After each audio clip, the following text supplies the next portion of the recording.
instead of trying to break the system using design, we kind of just hack the system as is, but still solve the problem. Hello and welcome to this D&AD Insights panel. I'm Henry Wong. I am Senior Writer at Design Week magazine based in London. Today, we're going to be looking at the impact category for this year's awards, which is a really exciting one. I'm sure everyone can agree because there's such varying work, but it's all linked by the idea that it has to create a positive change in the world, whether that's behavioural, about the climate or health issue or some other societal problem. We have a very international and exciting panellist, each of whom has picked a standout project that they're going to talk about and talk about why it really grabbed their imagination. And then we're going to have some time afterwards to talk about some themes that have emerged from the awards this year. I'm going to introduce everyone now. We have Thomas Kolster, who is a marketing activist and author of 2012's Goodvertising. We have Melissa Mbugua, who is an entrepreneur and artist and also co-director of Africa Podfest, which explores African audio storytelling. We have Jiabao Li, who is an artist and designer and also assistant professor at UT Austin. And last but not least is Harsh Kapadia, who's had a very international career, but is now Chief Creative Officer at MRM. Welcome, everybody. Thanks so much. Really excited to have everyone here. And I think it would be best to just kick off and have you guys talk about your projects. Why don't we start with you, Thomas, which is a project about circularity and looking at sports. It's a really interesting one. I picked that one because, in fact, it was diving into something that is new within D&AD Impact, which is, in fact, called upstream innovation. So really looking at one of the hearts of the problems in terms of consumption, see how we can start thinking about circular business models, etc. And I think what really caught my attention with this project was that it was incidence of future impact, which is also one of my sort of favorite categories because it really does show what creativity can do and all the super sort of exciting ideas that are out there. But basically what they've done is that a lot of people don't maybe think about the running shoes in a sort of detailed way, but most of the time it's put together by a number of different materials. So typically the sole is made of something, the shoe lashes, everything is sort of their own material. And so what the guys at Cloudneo tried to do was, how can we in fact design a sneaker out of one material, which obviously makes it much, much easier to upcycle. And the thing they chose was a material made out of castor beans, and came up even sort of like knitting, almost like the Nike Flyknit. So sort of knitted the actual shoe. It sort of had the material qualities that runners need. But on top of that, what they also did was they sort of added a subscription model, which they call cycling. So after about 6 months, where runners, typically the ones that run a lot, have sort of worn them out, basically what they do is they send them back.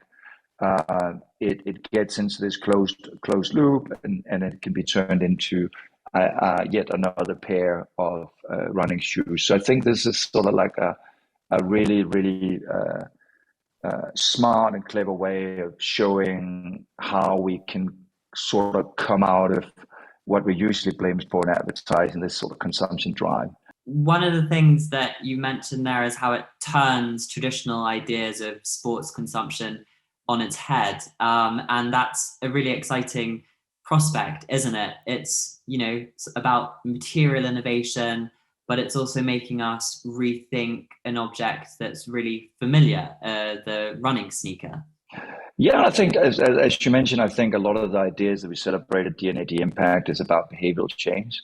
And I think for people who run a lot, you wear out your sneakers anyway every year, depending on how much you run. So sort of building that into the model, I think is just clever, because it's sort of going to be the last pair of shoes you'll ever have to own. And so I think they brought a lot of innovation to the table that I really felt was incredibly inspiring. And also, I actually do like the design of the shoe as well, which is not to discredit either. I was going to ask about that because although there are lots of interesting ideas circling it that everyone's on board with, everyone's concerned about the climate and sustainability, something also has to be desirable, doesn't it? I think that is one of the qualities that finally we're seeing right now. I think if you go back 5 to 10 years, it was almost like if you chose the sustainable option, you would sort of not get that desirability. It wasn't an exciting a design. Obviously, you can see like even in the electric vehicle market where you'd have cars like the Prius is very much sort of concept type designs. We saw, I think when you look at Cloudneo, it kind of looks like just a cool pair of design sneakers, and obviously coming from a Scandinavian design background, it's sort of very minimalist, it's clean, and I absolutely love that. Melissa, I'd love to hear about the project that really jumped out at you, if that's all right. Yes, definitely. The Killer Pack, which is a really interesting innovation out of India, tackling the malaria and dengue fever problem, which are mosquito-transmitted diseases, which not many people think about this, but malaria and dengue are still way up there in terms of the top killer diseases in the world. And they don't tend to be top of mind, especially these days with COVID-19 and other diseases. So this project is very interesting in the sense that it's system innovation. Well, okay, let me describe first what it is. So the fact that it takes a much used and a well-known mosquito repellent, which is the mosquito coil, that people normally light up in their homes. And this is very well known, like in India and in many, in the mosquito malaria-ridden countries, people use the mosquito coil, but then to repel mosquitoes inside the house. But then the Killer Pack is tackling the problem outside the house at source, if you will. So it's taking the pack that the mosquito repellent coil comes in, that people will normally throw in the garbage. And so when you throw the pack in the garbage, the pack also then is designed to get rid of the larvae, the mosquito larvae. And that is the sort of innovation. To me, it jumped out because at surface level, it's not necessarily kind of shiny and sleek. It's not saying, let's get rid of the garbage that's outside, or let's try and change people's existing behavior, because that's much harder to do. But it's saying, how do we specifically address this malaria problem or this mosquito problem within the current behavior and behavior model of the target population, and that to me is very interesting, an interesting way to look at design and innovation towards still arriving at the impact that they're focused on, where you look at it in terms of, instead of trying to break the system using design, you kind of just hack the system as is, but still solve the problem. That's I think a much less taken approach in the innovation space, and I think that's why it deserves attention in the global design community. This reminded me a bit of Thomas's, actually, because it's taking a very familiar object. I think anyone who's traveled to a country where mosquitoes are a problem is aware of those coils. And it's just completely flipping the switch, isn't it? To me, it raised a problem that I didn't realize was a problem, and then sort of solved it. I guess that's what you're talking about when you find it really exciting, because it's sort of turning something on its head rather than having to create something entirely new. Yes, precisely. It's turning something on its head in terms of what the solution is, but it's also turning global attention on its head, in the sense that malaria and mosquito transmitted diseases are still very much a big problem for much of the world's population, but don't receive as much attention as they should. They're kind of, if I could say, taken for granted social problems and health problems. And so this innovation is still tackling a problem that has not yet been solved, 100 plus years later. We've still not solved it. As much as technology is advancing, science is advancing, design is advancing, this problem still persists. And so it's really impressive that this team has chosen to work on a problem that's, if we could call it like a wicked problem, kind of something that's really hard to solve, and has figured out a really new and interesting way to solve it. So I suppose what you're saying is that it's a very layered project. There's the problem and solution in itself, but by attempting to address that, they've also brought more awareness to something that people from other countries wouldn't have thought about in the first place. Exactly. There are a lot of, and this is also something that's interesting about the opportunity that D&AD and this kind of design award presents, and opening it up. And what's exciting about the impact category is that it's opening up thinking and design and approaches from parts of the world that tend not to be thought about in the center of the design universe, if I may say so. So for me, it's interesting in that sense that as well, to introduce another layer to this, that it's also bringing thinking and problems and highlighting what designers and creative people in a part of the world where a majority of the population of the world, I think, actually is in the global south, but doesn't tend to be at the center of how we think globally about like design and what's at the forefront. So I think this project is an example of challenging, but in a positive way, to expand what our thinking or what our model and our convention about design and creativity and applications of technology could be. To me, it's just interesting in terms of even challenging my own thinking as part of the jury. And coming from Africa, I felt challenged also by this project about what does design necessarily have to be sleek, and does it have to be always about a problem that's new in our minds, or can you also be tackling age-old problems using not necessarily 100% new solutions, but just thinking through existing models, existing systems, existing tools and behavior, but finding a different way to go about it. To me, is a very interesting way to think about design, at least. Definitely. And I'm interested to hear other people's perspectives on that afterwards. Let's move on to you, Harsh, and hear about the project that you've picked to speak about. Yeah, thanks, Henry. I picked the tough turban. I think we had quite a few debates about that piece of work. What really got me excited about that piece of work was it really took, we all know Harley Davidson. there's this passion for riding that bike, and you think, how can bike riding have an impact on social cultures or subcultures in society? And when you see a community, because of safety and regulations, being not having the same opportunity to be passionate about, say, bike riding, it can have other impacts in society. And what this work really did was it really considered, the sacrilegious nature of the turban of the Sikh community, and how can you actually allow them to engage in bike riding and be safe at the same time. Growing up in India, there used to be always this, over the years, regulations came in that helmets were mandatory. You had to wear a helmet or you got fined. And as a kid, for me, it was always, how come the Sikh community doesn't have to wear a helmet? Like that always played on my mind as, and before, at a certain age, you always don't think about religion the way you think about religion. And, when you relook at it now, you suddenly go, actually, this is an important aspect of the community's beliefs. And how can an idea allow for that belief to not get impacted and yet give a solution to follow or pursue your hobby or your passion in, say, bike riding?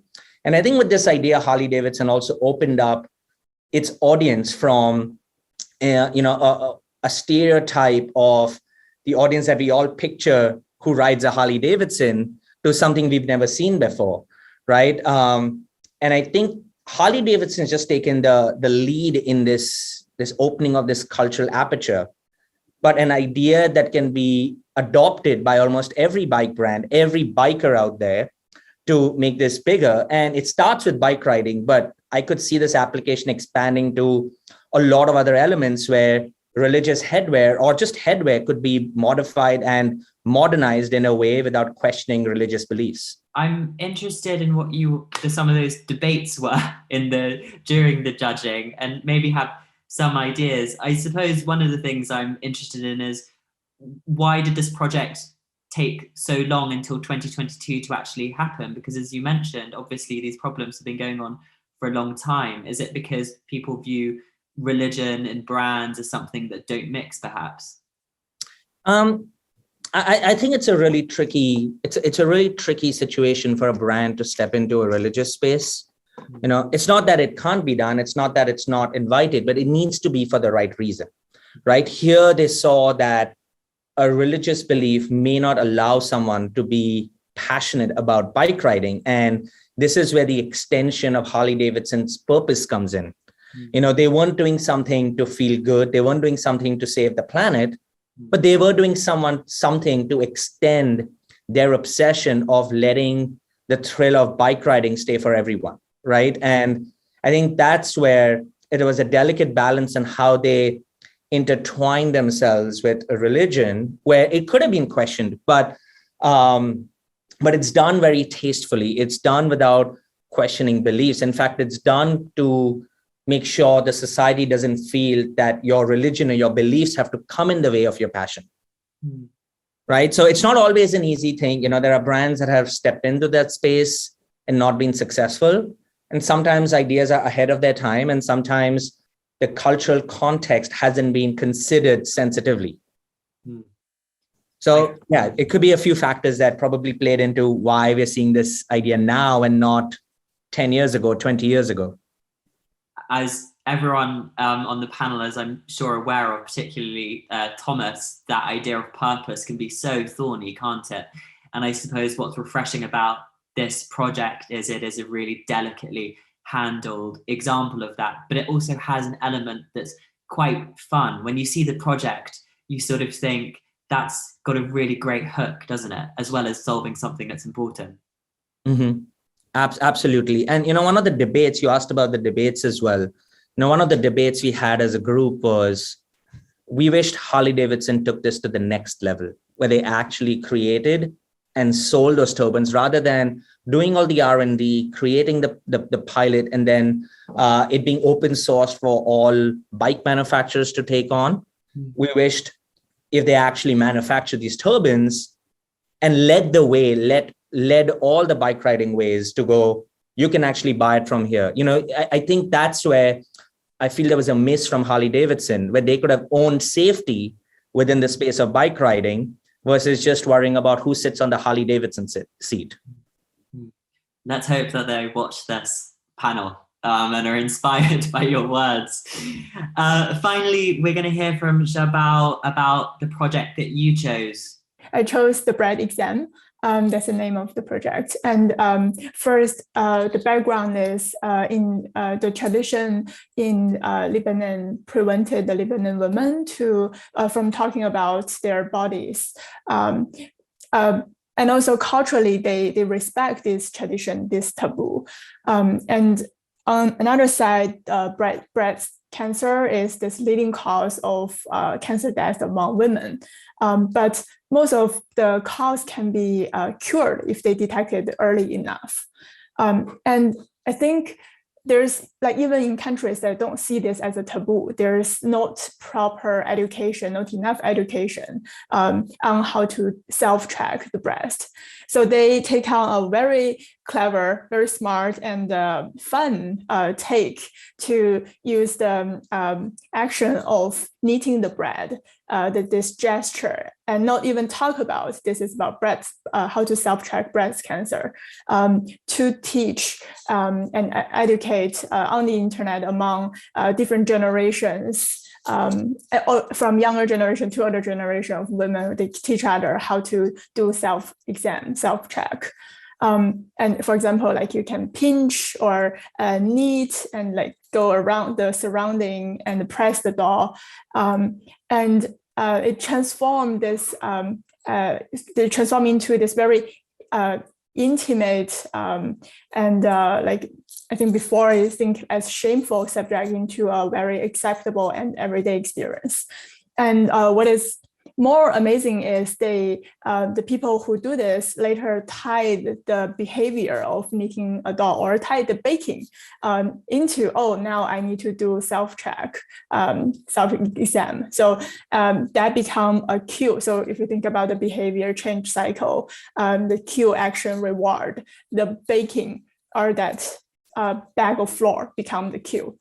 And they even influence outside of Lebanon to Turkey, Germany, and UK. Yeah, it's a really interesting project.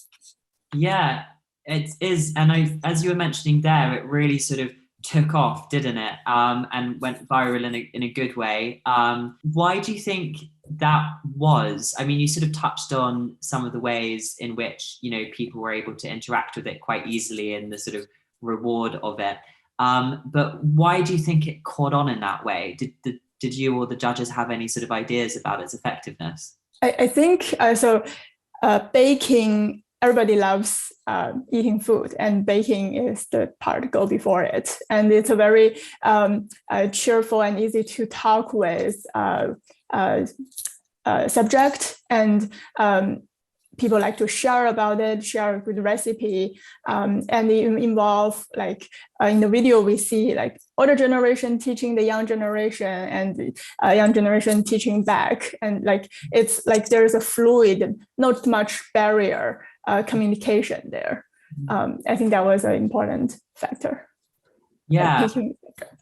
And another thing I liked about this project was the way in which it was designed to tackle a specific taboo within a certain community. But as you touched upon, it also helped spread general awareness about this problem that people, you know, who weren't for the direct audience it was for also found helpful. Mm-hmm. Yeah, actually this project remind me a kind of event happened in China at the beginning of the pandemic, when there's article came out talking about COVID and the doctor, and it was widely being deleted and censored. But the netizen, the people on the internet, invented a new language to translate the article into these new articles that can't be interpreted by the algorithm of censorship. They transformed the article into Mars language, into Jiagu or QR code, barcode, or like they flip it, go back from the back. And yeah, this like amazing way of tackle one taboo or censorship, either from the cultural side or from the government side, and make it viral and influential through different language. In this case, they are not using the language to get around from the taboo and censor by knitting a doll. Yeah, I suppose when it's crossing over different countries and languages, it helps when it's something that's relatively easy, simple to translate in the first place, doesn't it? Mm-hmm. One thing that has really jumped out at me from all of the projects you've talked about is the sense of collaboration, which I think is really key at the moment. Everyone talks the whole time about how we're more isolated than ever, but clearly over the last few years that's been true. You know, we've been working from home and it's been easy to live in our own world, but a lot of these projects are successful because they're really tapping into a sense of community, whether that's in a country or internationally. I wonder if anyone had any thoughts on that, was particularly excited by any of the projects in that respect. It was definitely a theme that I think we noticed throughout a lot of the cases. And I think it's also one of the sort of common themes if we look at doing something exciting in this space. I think if you look at Sustainable Development Goal number 17, it is in fact around collaboration, and probably talks about how we need these collaborative efforts. And I think all the projects just that we've talked about today touches on collaboration in different ways.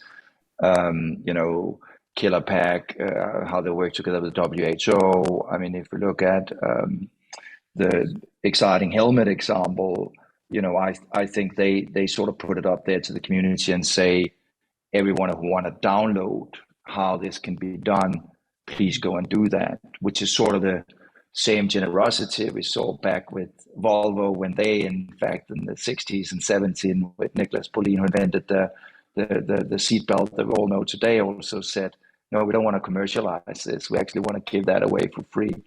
So I think collaboration is definitely a theme that we've seen, and we also saw how a lot of the projects were very good at sort of hammering home that point that we cannot succeed on a larger scale if we don't go about it with collaboration first and a community first mindset.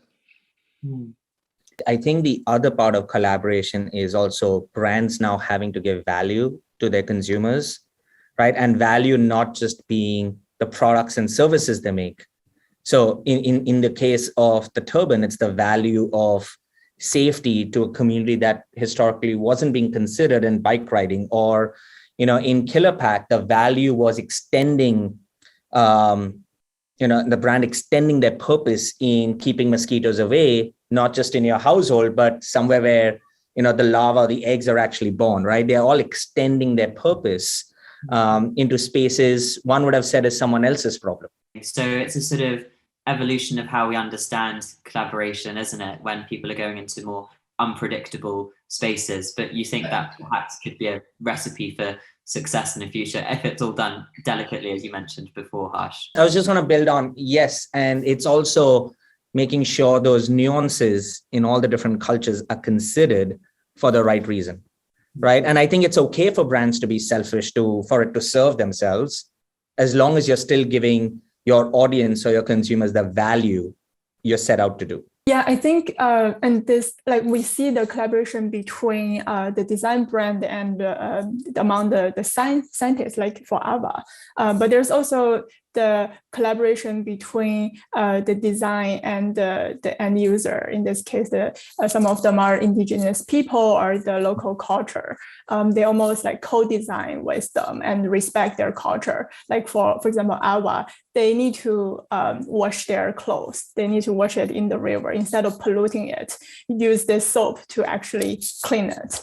Melissa, did you have any thoughts about that sort of collaborative aspect? I know you were interested in the sort of international aspect of it. Are those two linked in your eyes? Yes, I think they are, in the sense that, like as everyone has said already, that the more kind of people-centered, why, who is this for? Who is this product for? Who is this brand serving? There's been definitely a trend towards addressing that question more and co-creating with the communities for whom, who are also the brand's market.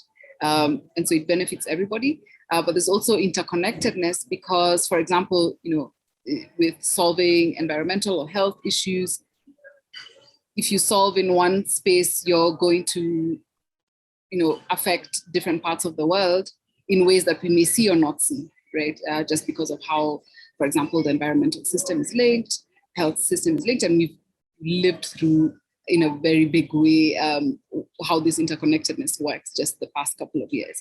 So I think we've become more aware, and brands have become also more aware of the interconnectedness, and we're thinking in a more connected sense. So some people use the word community.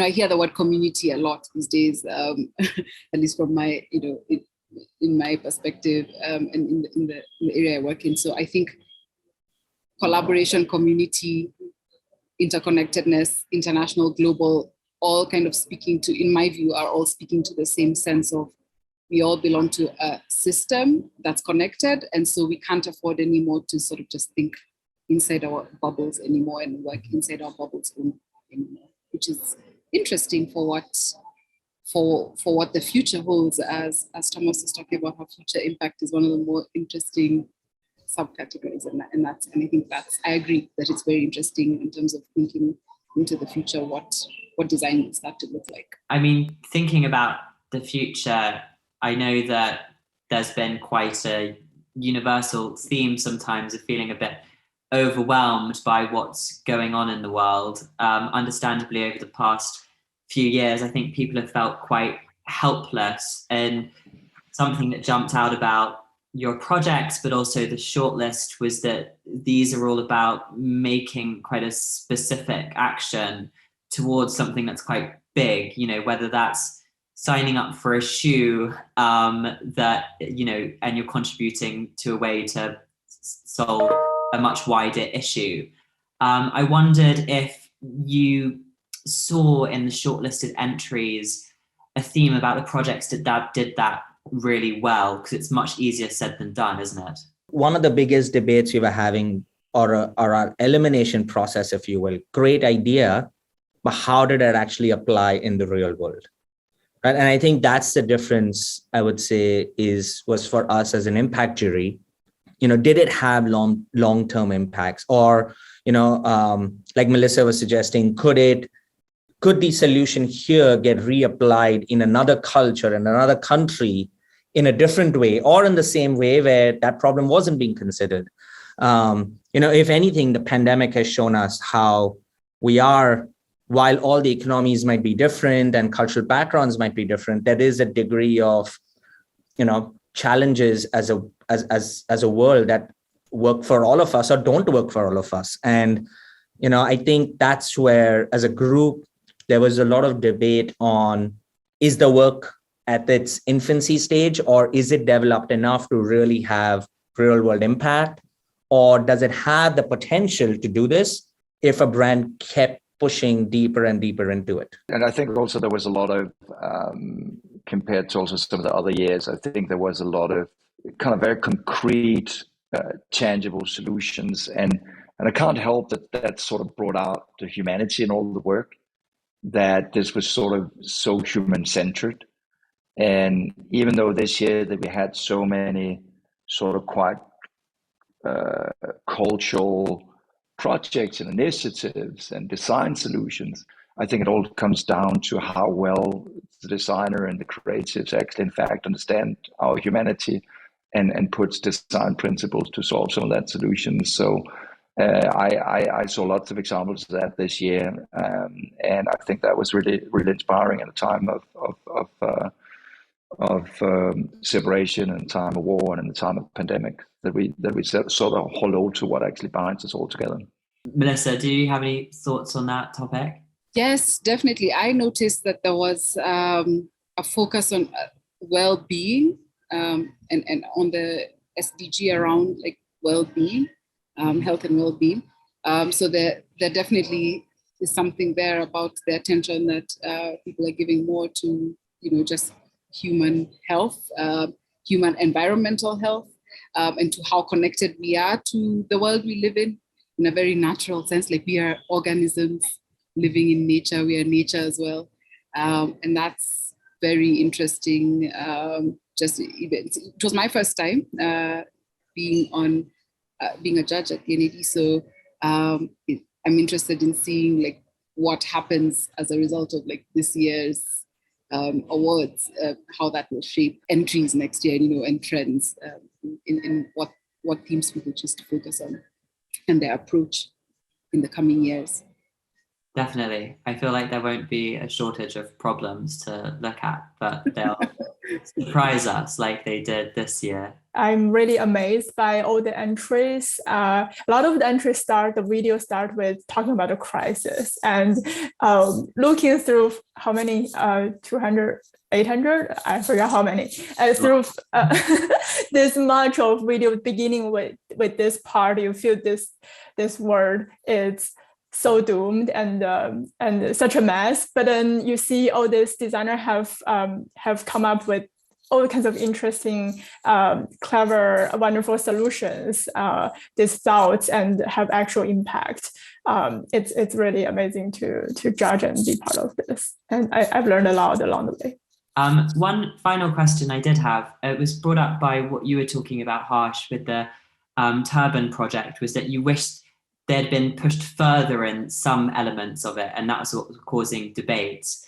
I'm wondering if there were sort of any common areas in which a lot of the projects you guys had wished the client had pushed further and brought it on, and perhaps what you'd like to see in future years. I think impact takes time. right? It's not an overnight win.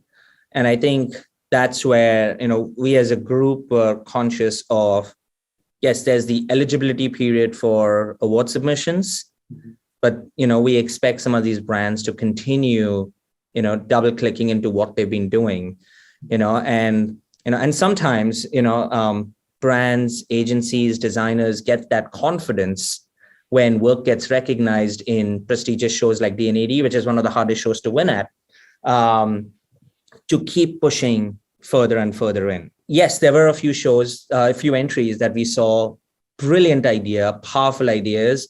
They were probably in their infancy stages, or, they have the potential to impact. And I think that's where, the thoughtfulness in the impact category of having sustained solutions becomes really important, where some of these pieces of work that won an impact this year will have the opportunity to continue building on their success and enter again in sustained solutions next year to show how they might have, pushed the cultural boundaries or, the cultural challenges to the next level over the next, 1 year that they have, or even 2 years for that matter.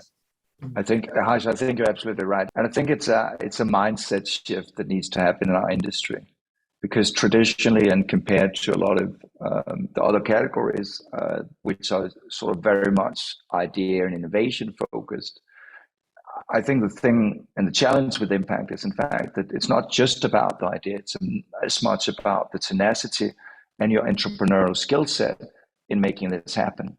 Because one thing is just having come up with a great idea, but if you can't execute it, if you can't make it spread, if you can't do all those things that demands other types of skill sets, and I think these were a lot of discussions that we had in Impact, and that sometimes also in some instances could disqualify an amazing idea just because we didn't feel that it had proven the impact. So I think really as an industry, we need to wake up to that thing as well, that as we know with sustainability, it's a journey and it's not being solved tomorrow. And sometimes one of the things that could maybe be an encouragement to other entrants for next year is also, don't be so impatient and into the project just as you came up with the idea. Maybe have a look at it.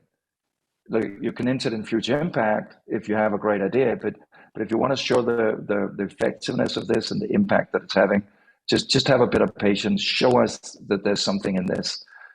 So I think that's important for our industry to gather that. I think the design community is better in doing that than your traditional advertising folks that are a little bit more focused on the short-termism. I think that's a really excellent point to finish on, thinking about the future in quite a specific way. So I'm going to end the panel there. But thank you all so much for your time today and talking through these really eye-catching projects and sharing your ideas around the category as a whole. Thank you so much. Thank you so much. Yeah. Thank you.